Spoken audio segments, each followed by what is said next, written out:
Welcome to the Drawing Solo podcast. My name is Mason McKinney, and I'm with. Poseidon Magna. Okay. Tell me the works that you want to talk about Yeah. in 7 words each. 7 words each. Well, that is a very tall task. The first one will be a video game, which is a isekai inspired RPG. An To the isekai seven. inspired Okay, RPG. Okay, nice. correct. Okay. And if you want to find out how to get inspiration from anywhere, make sure you sign up to my newsletter and get a free ebook that'll show you how to do so. My gift to you. Anyway, tell me where you're from. Oh, I'm from Gainesville, Florida. Gainesville, Florida. Nice. What inspired you to create? Well, I have always loved video games and comic books and anime and animation. It's just something I've always wanted to get into. Like many people that have watched cartoons since childhood. And then when COVID struck, we were all trapped in the house, and I was fortunate enough to receive funding to survive. And I took that time to. I was like, what's the better time? This is literally, I have money, I have time. Why not do what I've always wanted to do in life, which is create video games and manga inspired comic books. Video games are sounds like such an incredible task. As a person that delved into making a visual novel, I tried making a Metroidvania. As emphasis on try, did not. It's not finished yet. I do want to make it though, but I've had my hands deep into coding. What Keep got you into going. that? Yeah, thank you. What got you into that? What got you into like making making games and isekai manga? So I mean, I've always been, I guess, actually, I've always been artistically inclined. When COVID hit, I was, like I said, I had these, time, this extra money, so I was like, I need to learn it. I need to learn it all. We were, inside for months, and some people were inside for years. Um, so I was like, I am gonna buy all the things. So I bought an iPad. I started buying these online classes on learning how to draw. This was 3 years ago. Now I'm pretty decent at it. I'm still learning. Learning to do video games and manga is a lifelong journey, which I love. And I can, anybody I speak to on that aspect, they also just, they're in it. I'm not here to be a millionaire. I'm here to share my personal stories, to inspire anyone else to do the same. And yeah, that's how I pretty much was just like, I got to do this. This is what I want to do. I'd say as an artist myself, how much would you recommend taking online art courses? Like just like pick like how was the process of learning how to hone your craft through the internet? How effective would you say it was? If you put your honest foot forward, it is worth it in the end, and as long as you don't give up on yourself. And it's not easy. Art, learning to draw is is a talent that can be taught, just like dancing, which some people don't think they can learn how to dance, which you can, because they are, once you have the physical, because they're sciences. You can get degrees in these things, and they're broken down to specific things. Like if someone, I guess, taught you how to draw a specific circle and then some other shapes all together that made a eyeball or made a person or figure, like that is the science of drawing. And it can be taught, it can be learned through the internet. You can find some free courses, you can find some paid courses, from some really, YouTube Academy is phenomenal. People will always swear by it. And then you find some of your favorite artists, and then you just stick to them and learn the things and follow your path. I get that. I get that. One thing that stuck out to me is when you said the science of art, experiencing art as a science is, and that's very interesting. Can you delve more into that, or can you probably repeat what you said, or delve into it a little bit more? Yeah, sure. So the science of art is literally like I try to explain it to people. It is there are steps there.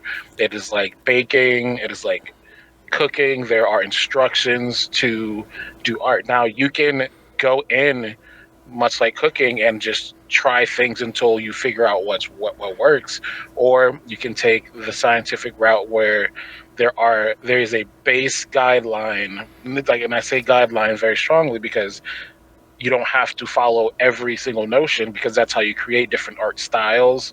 Or you're like, oh, maybe I want to make something oblong. Not everything has to be exactly the same. Not everything has to be symmetrical. There's always different ways to do art.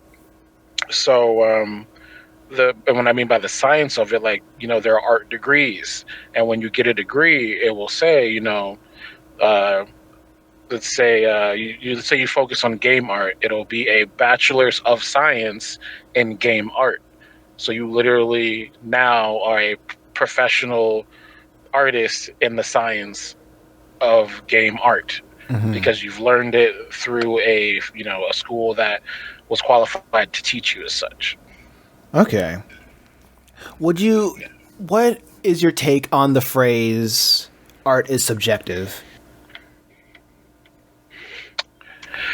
My take on the phrase of art is subjective is, it's completely true, because to this day, there are art pieces and things that I can't grasp as art. And I don't really know much about sculpting and things like that. Any type of 3D art. I sometimes ask myself, why don't people make statues really of anymore? Like back in the historical days of carving things out of marble and wood. It's you just don't see much of that because people use more modern technology and different types of mediums. So I definitely think it's I would have to agree to that art is subjective, because things that I might find beautiful, people might find mundane.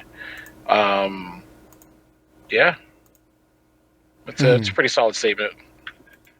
Okay, that's good. I feel you. Because I asked that because I want to wrap that around the science of art, because I feel when people say the science of something, that sounds like an objective thing. Science sounds like an objective figure. You know what I'm saying? When people say it's the science has shown it, but at the same time, the weird thing about science is, in order for us to understand the objective reality through science, is that everybody needs to talk and butt heads and to see what is the prevailing observation of the research. And right. I guess when I'm trying to say, it's when I hear the anything becoming a science, that sounds like something that it can be provable, or something that has either an end goal. Well, actually, no, I'll take that back. I feel like that's more of the realm of philosophy, to understand the end goal or the purpose of something. I guess science would be more of the observation of the observation, yes. and the the figuring out of the actual act of divining something. Yes, yes. Okay, that's cool. That's good. I appreciate. That's pretty good. What do you want to see more of in your field of creativity? In my field, I would love to see more diversity and creativity. Being that, so my manga, which is called Crossmancer, is seven American students traveling to Japan to their senior of high school, and it's a shonen, it's a shanga, and anyone that has seen anime or read manga, what happens in Japanese high schools, so you can expect that kind of thing happening. um, I'm guessing shanga is a mix of shonen manga. You'd say? No, yeah. Well, wait, is that a new? Is that a new? Oh, I thought I heard you say shanga. Yeah, or something. But no, shanga, yeah. No, shonen manga, yeah, shonen, whatever. Okay, right. I understand. Yeah, but so a lot of my characters are BIPOC characters. That's because obviously I'm a black creator, so I draw from what I know and what I would like to see, and I would like to see more BIPOC characters in the fantasy space. There's just not a lot of it. I even and I pay attention to these things. It's one of the things because that's what I want to see. So like Lord of the Rings, one of my favorites, and they came out with the show recently on I think Amazon Prime or something like that. And then the first thing I noticed is there are a lot of BIPOC hobbits, or and different characters that are just like BIPOC, and I'm like, where were these characters in the original movies? Like, I'm like, this is because it's a prequel to the movies, about Sauron, the beginning of Sauron and stuff like that. So I'm just like, okay, well, I like this, but like now I'm kind of like the continuity is kind of screwed. Like don't do it for the media coverage. Do it because you want to put BIPOC people in a fantasy space. So but that's neither here nor there. I mean, I'm sure the show was great. I never finished it. I was just too busy working on my own IPs. So I guess that's where a lot of things lie. It's like when you see something that's very wonky in media, even when something that you can agree to, at the same time is you can look at it and say, I'm kind of glad they're doing something that I would like to see out in the world, but at the same time, I'm making the change that I want to see, or I'm making the content that I want to see, and because it's coming from you, it matters way more than what other people who may not care that much about the message that they're supposedly trying to say is trying to show other people who may or may not supposedly care. I guess definitely. That's very. I can agree to that. What is in your opinion diversity? Diversity is the I guess not telling. I don't want to use the word telling. I guess exemplifying of different cultures and backgrounds. So that was I know in social media, I know that was a big thing with the Lord of the Rings prequel, is that there was a lot of uproar about black elves, and given like elves don't have a specific skin tone. I mean, and then people tried to bring in the lore of it, this, that, and the other. I didn't read too much into it, but the fact that there was just such an immediate outcry against it, I was just like, why? But why? Why? Who and why made these solid rules on different, fantasy, unlike not real things? Like, no one said, yes, elves, they have to be porcelain skin from here to throughout time. Like, like these are all made up stories, and of course throughout time different stories will arise with different types of backgrounds. I mean, I try to like give specific examples because like obviously we have many different facets of high fantasy characters in America, but I'm like, do you think that in, let's say, India or Indonesia, for example, do you think that they're drawing all of their characters with porcelain skin? No. If they want to draw elves, I'm sure they're going to draw them with brown skin, and in their perspective country, and that's how they see their fantasy. Mhm. Their fantasy might be different from ours, in based on the clothing, the type of things. But I would like to see more of that mixed in with the mainstream that we have here in America, because I'm pretty sure that we are the leaders of exampling different types of media like that. Okay. I feel that really goes into the question of how context within fantasy matters, or does it matter when it comes to like making, or when it comes to reinterpretations of different fantasy creatures.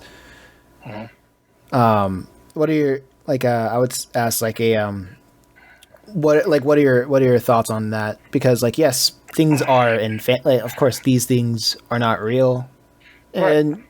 and they're not revered in any way, shape, or form. They're not exempt. They're probably not made to exemplify something that's beyond ourselves. Hmm. And in reality, I guess I shouldn't hold. Don't hold me accountable to this. But like with Yes. a lot of fantasy races, they were supposed to be like allegories of different like races of I see. like people. Yeah. So, and of course, well, I think with a lot of things with fantasy nowadays, they do delve into topics of like groupthink or racism, to put in a much broader aspect, because it's all about how people from different cultures and different beliefs are forced to live in one landmass, and Hmm. showing, and like within a lot of fantasy stories, it's about how these different beings can Right. probably not coexist, but exist within their own little pockets, and sometimes they will fight, as every living being do. Right. But when we try to, I think, as all living things do, don't you think that a preserving that kind of weird, even though it might come from like a little like probably like a racist like Background. background, like what doesn't come from a racist background? Yeah. It's Right. Right. like Right. have you opened up a book like a history book, not even a Exactly. history book, just a book, like Just any book. Any book. any book. That's it. That's where it came from. Like it's kind of thinking like, okay, maybe this is a fact of reality, and instead of just swapping like the core tenets of like why those contexts exist, Hmm. maybe we can work with it, and maybe we can work with it and try to tell stories basing around it. Because personally, when I see like black elves, or like different types of races, that kind of humanoid races with like different skin tones, I that makes me ask a lot of questions. Like, why is their skin tone like that? Like we have like we're both black, so like we have these skin tones because we are from a people that like they needed to have like this skin tone to survive in the environment, that to survive in this environment. And this happened throughout, like this doesn't happen like yesterday. It happened throughout several years, to in order to Right. like have us, so we can have the genetic makeup with what we have today. But when you have like elves and dragon people that are supposed to live in like that environment, that's Right. only made specifically for them, and yet there's still a lot of things are getting mixed mash. It's kind of weird. Like that's kind of like weird, because I feel like that would be a better story to tell. Right. Right. Of The reason of why their race has mutated as such. in a Yeah. sense. Instead of saying, instead of people, I feel like people would get mad or getting mad at the wrong things. Oh, I would yeah. say like, hey, instead of saying, hey, there shouldn't be black elves, the better, the better statement would be like, hey, why is that? Okay, I would say like this: why are there black elves? Turning that into, hey, why are there black elves? Like, and then Or why aren't the elves black or any other color of that? yeah, like Yeah. why did they need it to be black? And I feel like that is a more of an interesting story than telling a story that everybody already knows, Right. and it's everybody already knows, and instead put what we know from the existing storylines and bring that lore into a different part of the world where these kinds of people had to live with all these different kind of animalistic races and see how they would how they would have to deal with their different needs and wants, because I'm pretty sure dragon and lizard people would require different things than like humanoid Right. fantasy people, and Right. just having a whole having a whole storyline based around that, and like it just turns into a story about resources, and that's what a lot of wars are about. And like I feel like they're like the whole case of diversity, it can be there, like it is there, but people Right. are looking at it at the wrong areas. What do you think about that? Well, so yeah, I 100% agree. And what they are doing is they are inserting their own grievances and the way they perceive, I guess, just their in their real world personalities. They're just like like you said, they're not reading into why it is. They're reading into just like, oh, this is what I think. I haven't done the research. This is all I've known. But you haven't stopped to ask the question of why. Like, why are dwarves only human? You never see a dwarf, like I mean, maybe in like a D&D game, like a dragonborn, like a dwarf dragonborn. Where are those? Because I mean, as far as I know, most of the short people that exist in the real world don't all have beards. It's like that's just something that we created in the fantasy space that for some reason suck, and they're all, I think, what, Scottish, something. Yeah. Yeah. With these accents, where, and you just don't, the question of why and making up new things is just rarely there. The show Castlevania on Netflix has done a great job of doing some diversity stuff, and it doesn't muck up the already existing fantasy space.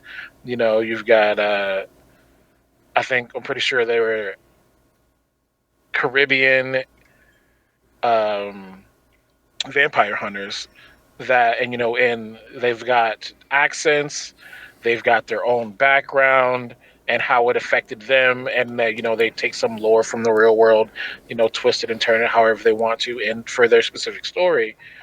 And so that goes along with your why is this way, and then they explain it to you throughout the story of how they came to be into the spot that they are.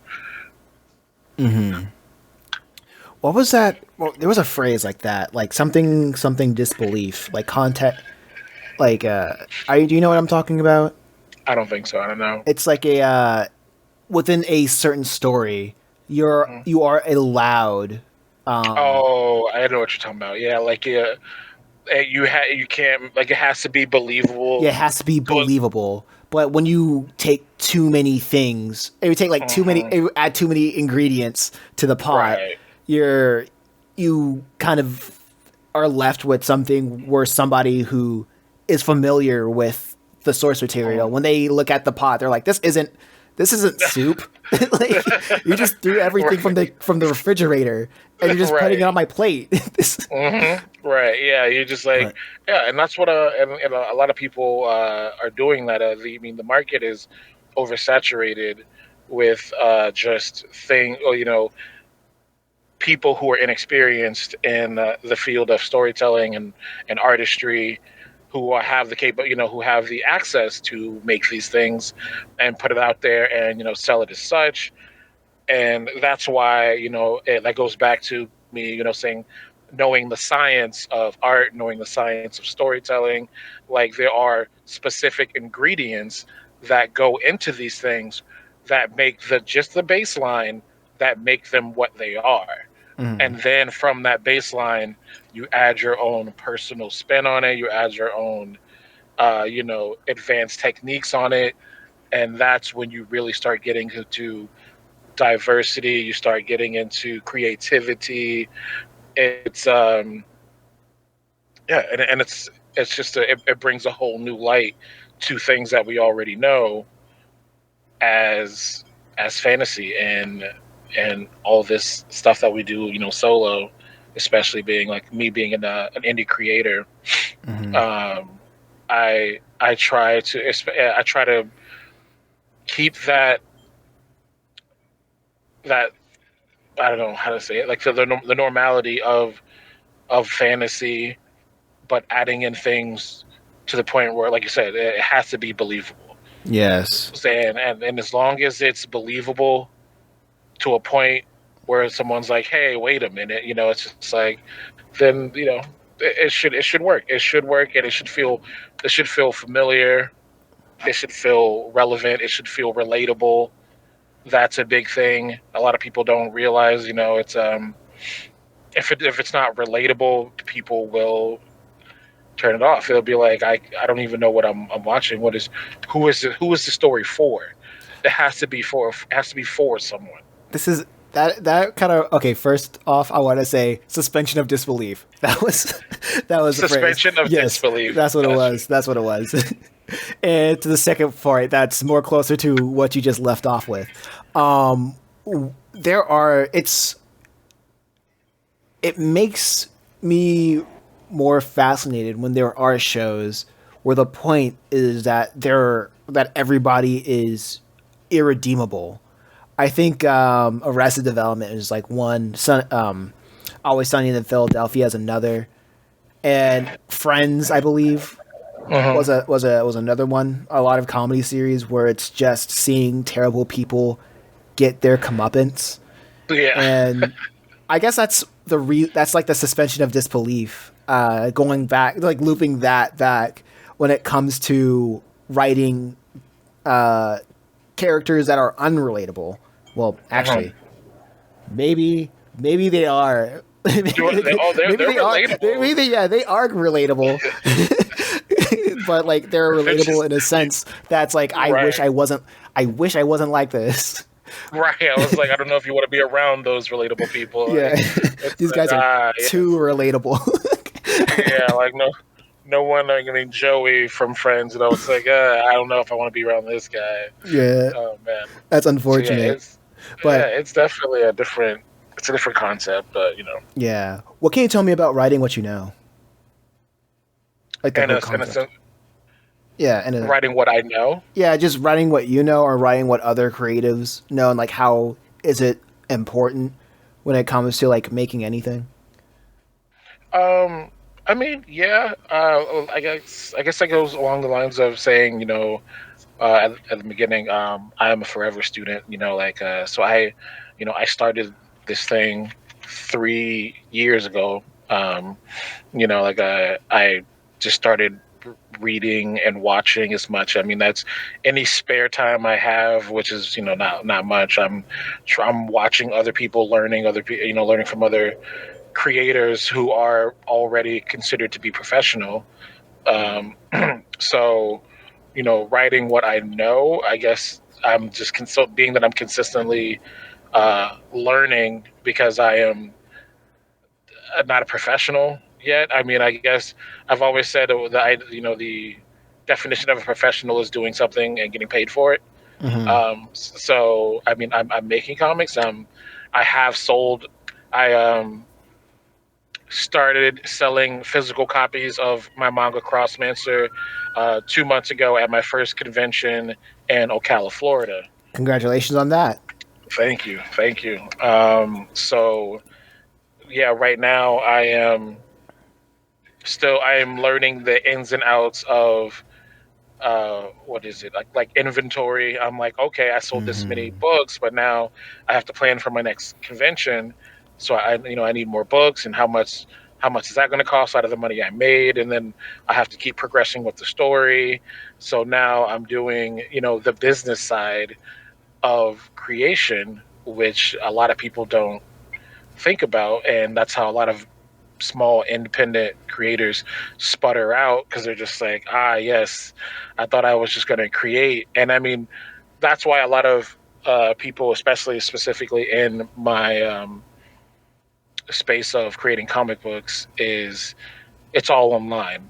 Everything is webtoons. They use webtoons, Canva, what's not, it's not, I mean, itch.io, Literally everything under the sun. Yeah. right, yeah. There's so many different avenues that people are just taking advantage of, and that's awesome. That they can't do that because I mean the internet is infinite, and depending on what you want to use it for, good or bad, it is there to be taken advantage of.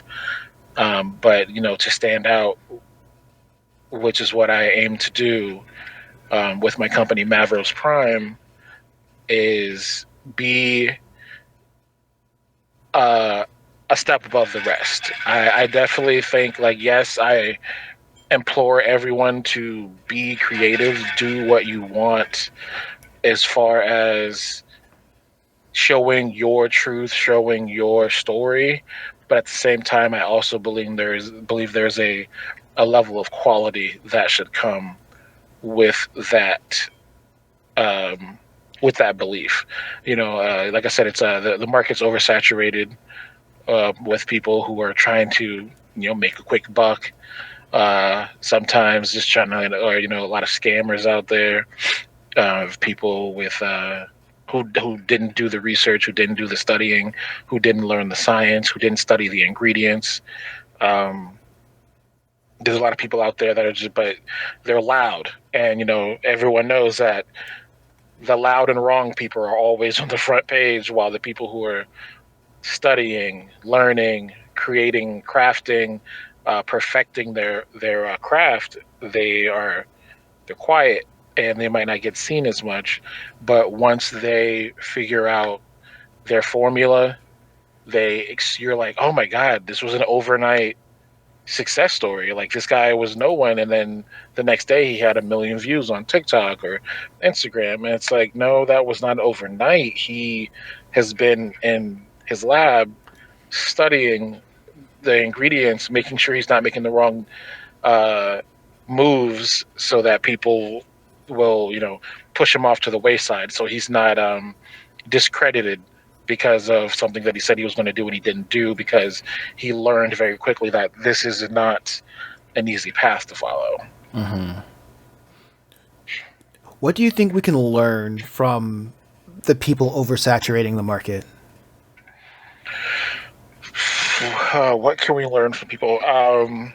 Take your time. You take your time. It's not a sprint. It's a marathon.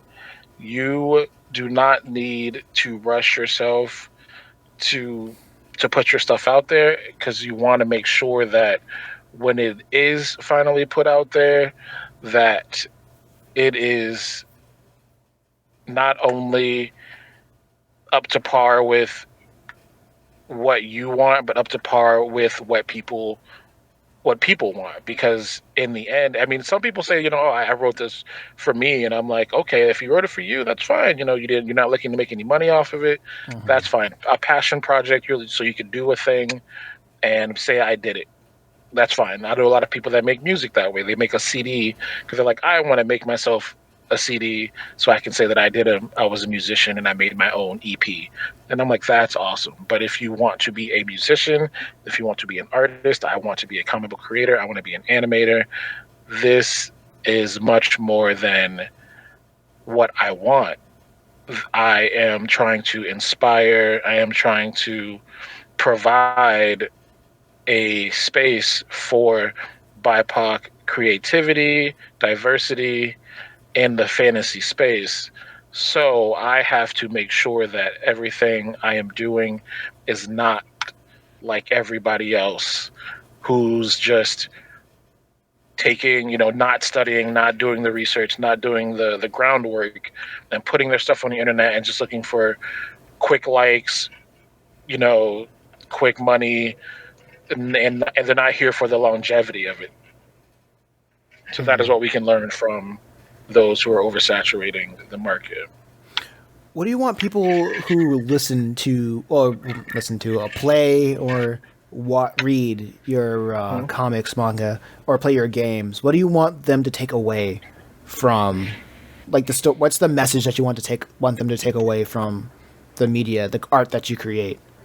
I want them to take away that just because someone or something looks different in this space that has been around for, what is it? Like maybe almost even close to 100 years. Like video games haven't been around for over 100 years yet. And look how vast, far we've come. Yeah, far we've gone. It's insane. Right. Like video games have only been around for like 60, 70 years. So yeah, it's just, I want them to take away, like, just because it looks different doesn't mean it can't have that same feel and that same type of inspiration to anyone across the world. Like, obviously, BIPOC people in the world have all been inspired by art, video games, and so on and so forth, but we don't have a lot of representation in the past. But just because they didn't look like us doesn't mean we weren't inspired. We still took that and was like, oh my God, this is amazing. I would love to see more. And then you started inserting yourself into the story, and like, now I want to create this thing, but I wanted to look even more like me. I wanted to reflect who I am and what I imagine in my brain, and I want to provide it to the people, and I want to inspire other people. Some people do that, not everyone. I have like a first question. Quick question, I would say. Can you quickly explain what BIPOC is for people who've never heard that phrase before? BIPOC stands for Black, Indigenous, and People of Color. So that is, I guess, it can be, I guess it's literally anyone who is ethnically from countries who have darker skin than like an olive tone. Mm-hmm. So, Indians, Caribbeans, Asian people are also BIPOC people, which a lot of people don't know, strangely enough. Native Americans, Black people, obviously. Yeah. Okay. I would say this one is it might be a difficult question because I have to like phrase it in a way that might make it understand. Okay. We talk about like relatability with the characters. Early we talked about Always Sunny, and like just shows where people are the jerks, are jerks, and that's the point, that we want them to get their comeuppance. Right. Like, how important, like, is there like a scale, or how important is the scale of people like being seen in media and understanding just because we are seen doesn't mean we're pushing values that will progress us as a people? And you're saying, how important is it? Yeah, is there a scale in it? Like, is there a scale to that, or is that scale even important when it comes to how we present ourselves in media? I definitely scale. I mean, I guess everything is kind of on a spectrum as far as representation. Um, Definitely,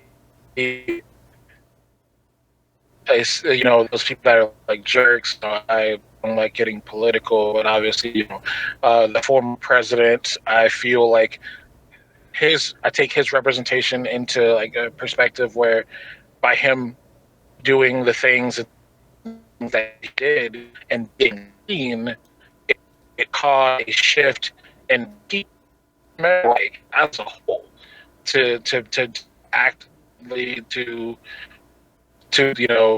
do different be show a different side of them in the public, Hmm. and that was a powerful thing. Like that was one person, and that inspired the events that happened on January 6th, like that. And he people view him as a not good person. He's a jerk. So like then you have other positive, I guess, the impact of representation and Yeah, of showing, I guess, who you are really, I guess. yeah. Like how like is like what is the can you sense there being a scale of Mhm. having BIPOCs acting in acting in an undesirable way, as if like akin to Yeah. Sunny in Philadelphia, as we Mhm. all can perceive that their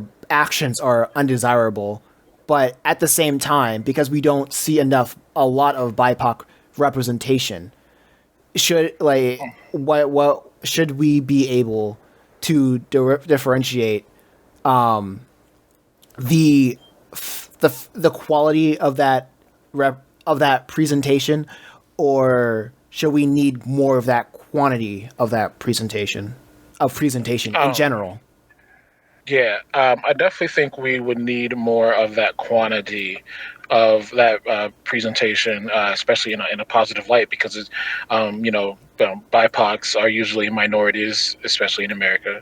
Um, so we need, because whenever that one undesirable is put at the forefront, that is a in a, I guess, layman's terms, one bad apple spoils the bunch. So it's just a negative connotation, especially because the human consensus, when they understand things on a from media, they're just like, oh, this must be a representation of that entire thing, Mm-hmm. which we most people know that isn't true. It's just an excluded incident. So and I take things like Jada Pinkett Smith and her husband Will, Okay. how they've been having these marital problems. So now I've spoken to some of my my black female friends who were like, this is a media attack on black women because they're just making her look so shameless, as she is kind of dragging her marriage through the mud. And I'm like, I can see how the media is twisting it that way, because it's like, people have marital problems every day, doesn't matter what color they are. But because this specific one woman is famous and rich, it's now turning into this talk piece of like, hey, is this black women as a whole? Is this, and just their marriage? It's like, why is she doing this to Will Smith? Everybody loves Will Smith. He was the Fresh Prince. It's like, look, man, they're two people. They're two people on a scale that is way bigger than most people will ever have to worry about. It's you don't have to, and they like it's so like they have to live their life in a way that is almost for the people. They can't just do the things that you and I can do that could be overshadowed or never seen in the public eye.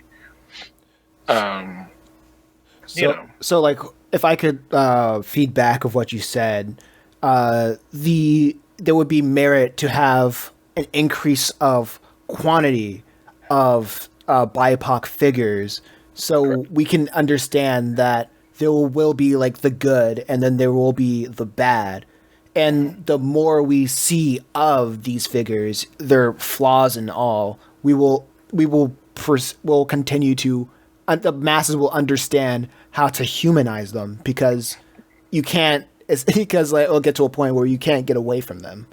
Is that Right. but Exactly. Yes. so You have to flood them with the positive so that, I mean, obviously it balances out. Like they're always gonna they're always gonna report the bad thing, but they're never gonna report the good thing. mhm. So the more times you see the good thing in the public eye unabashedly, it's just gonna balance out, and people will be like, though the one time those undesirable events happen with certain people, they're gonna be like, that's just that person. Okay. That's just, yeah. Yeah, so like in terms of like media coverage, there needs to be a push for a certain balance for it. Correct. Do you like man, I'm trying to phrase this question as in a way of, do you trust the media? Well, do you trust the media in a way that they could find a certain balance to be achieved, and why not? And like that's a cut uh, buddy. My bad. oh yeah. No, you're To good. outtakes. Yeah. Right. do, It's you, like, oh man, I'm not do even you trust famous it? yet, they're coming for me. Do you trust them, and why not? I Let's stick into the cannot. podcast. Stay into I the podcast. unfortunately, right. Oh my god. Bias showing. My bad. Oh my goodness. So I unfortunately would have to say I cannot trust the media, because most, like, we can see very, very often and clearly that people are out for money. People are out for their dollar. They are here to make money in any way possible. You'll see it in the paparazzi and how they, um, I guess, input, or like just they're like, I like the first time I think I ever saw a paparazzi, like, just literally in someone's face with a camera, like shamelessly, and I'm just like, I would be absolutely furious if I was with my family and someone was 2 feet away from me taking pictures in my face. And Absolutely.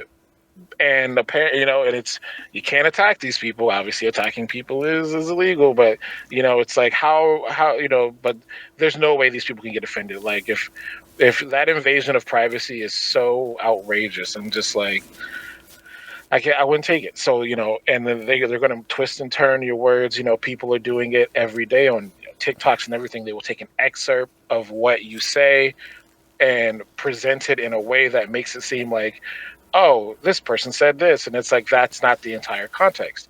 Everything is context, Hmm. and the media is here to tell a story, to make people engaged and interested. They're not here to necessarily tell the truth. To get the truth, that is on the people to go and find the truth. The media does not find the truth. So that is why I could not trust the media, Hmm. unfortunately. Since I don't think I can find a single person that realistically trusts the media, and we all know that the media is corrupt. Blanket statement. Mhm. What would you advise for people to maneuver through deceptive, all these deceptive like smear pieces, Yeah. deceptive presentations of people?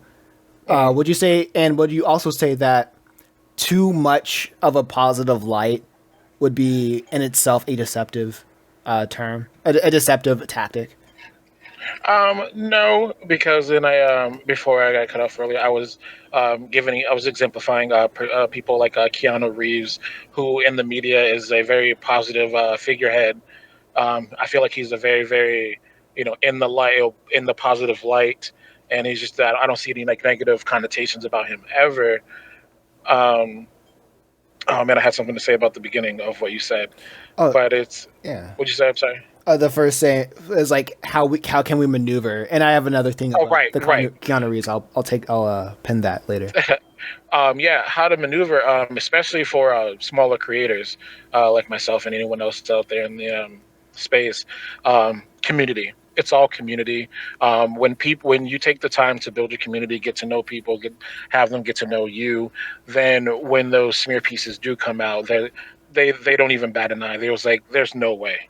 There's no way. And in the media, I mean, as we especially for black men or just men in general, I guess. Hmm.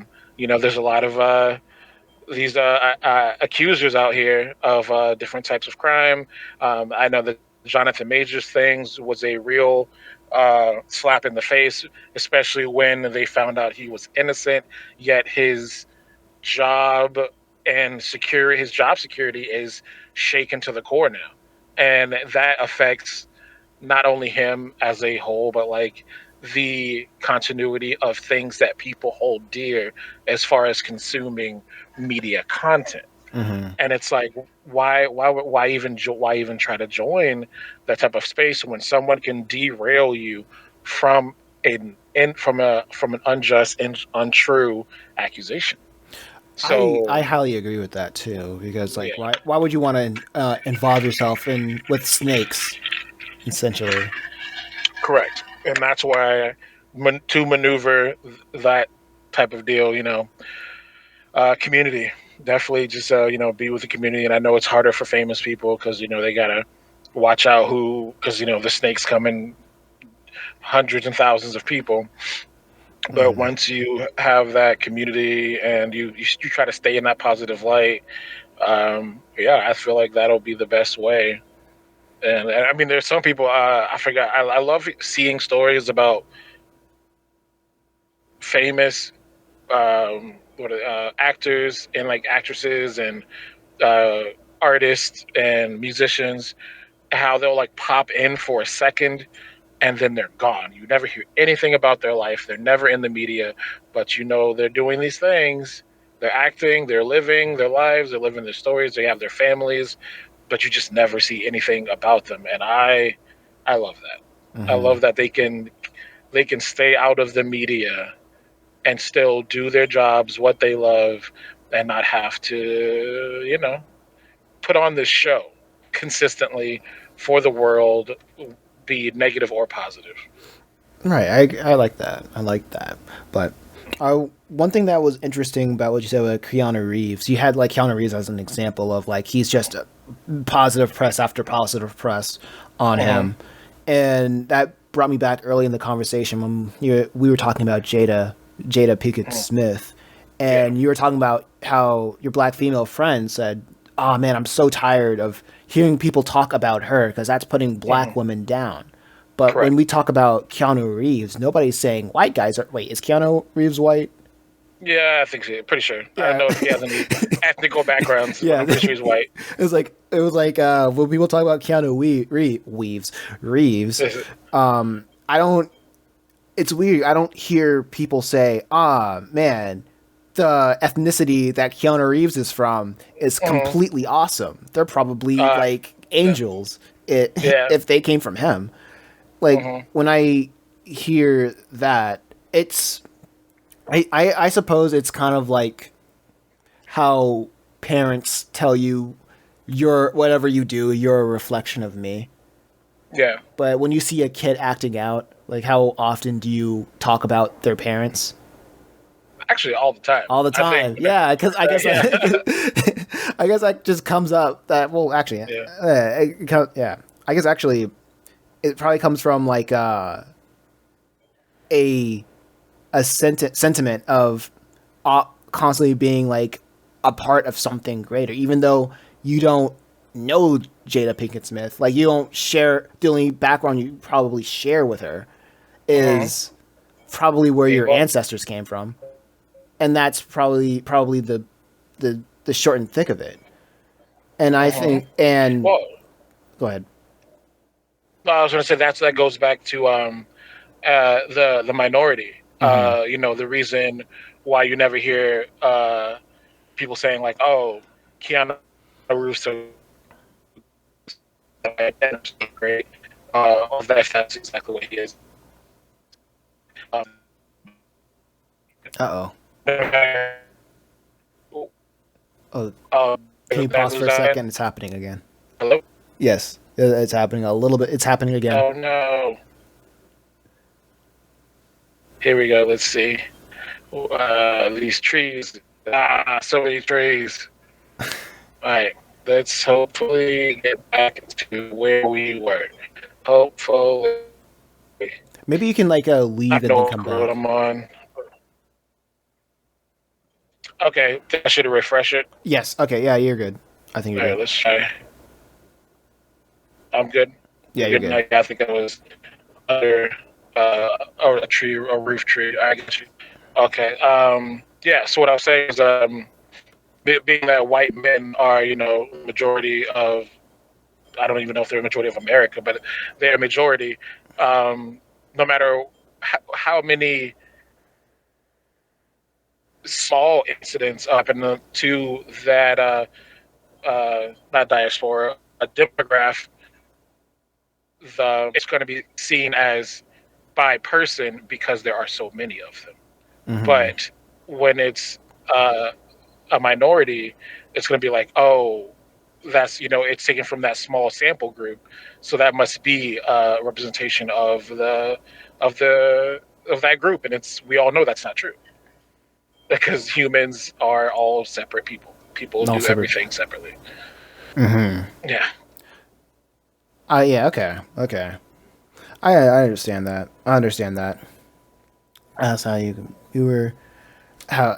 Okay. That pretty much sums up what I was probably I was thinking about that. But rewinding back to earlier in the conversation, back in the context of art, Hmm.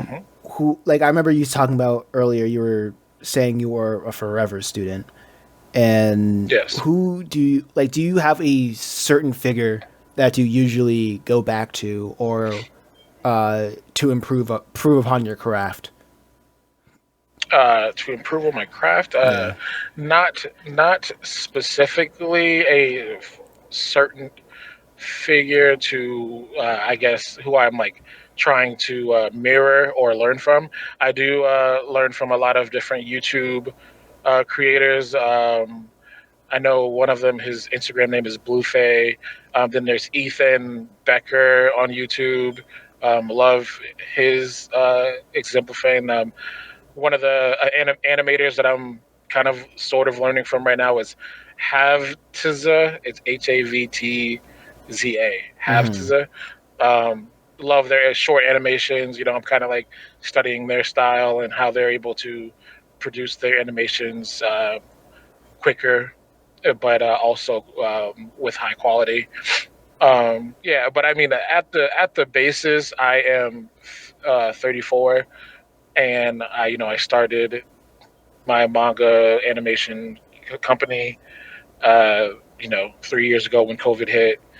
So I use the scope of Stan Lee as a as a base, which is I tell people Stan Lee did not create Marvel and start doing Marvel comics until he was 40. Hmm. So I was like, I got 6 years to at least start. Well, I'm ahead of the game. He Hmm. started when he was 40. I was like, as long as I got something, I can be, some type of animation, maybe a book deal by the time I'm 40. I will, in my own opinion, be on the way to how great Stanley is still today. He didn't disappear because he left. What what do you know about book deals?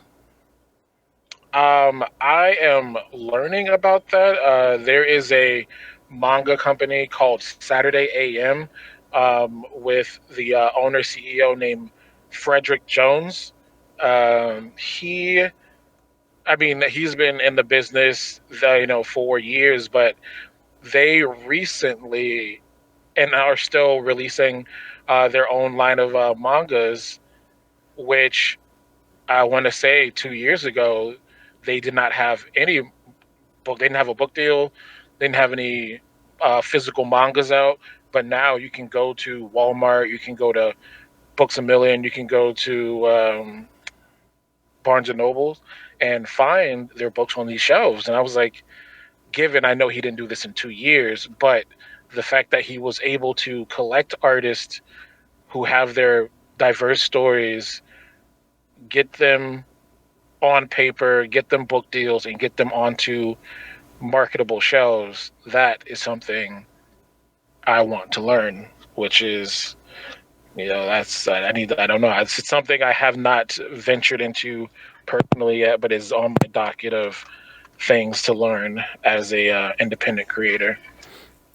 Like, how do you think going to them would be like a leg up from what you're already doing? Because I guess another follow up question is, what can they do that you don't feel like you can learn by on your own, that you can do by yourself?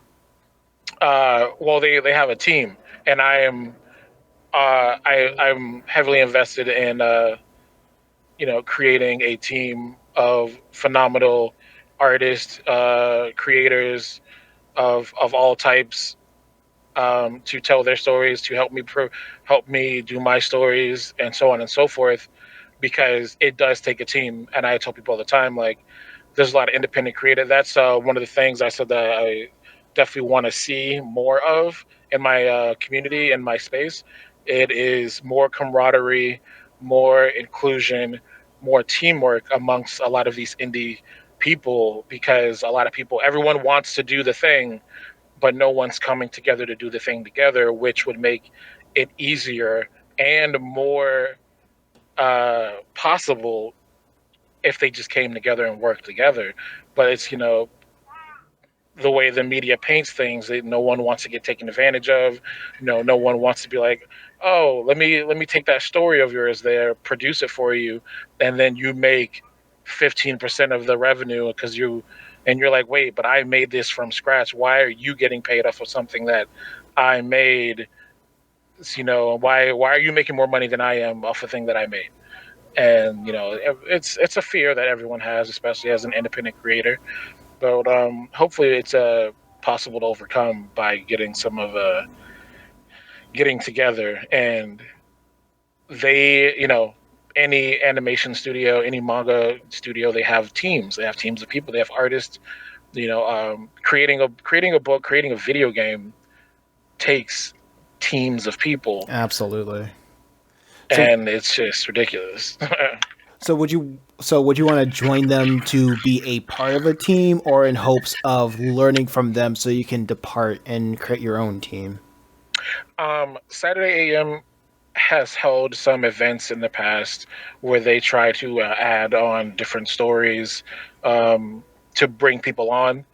And I have, this is back when I was still, like, this was like a year and a half ago, before they had their book deals.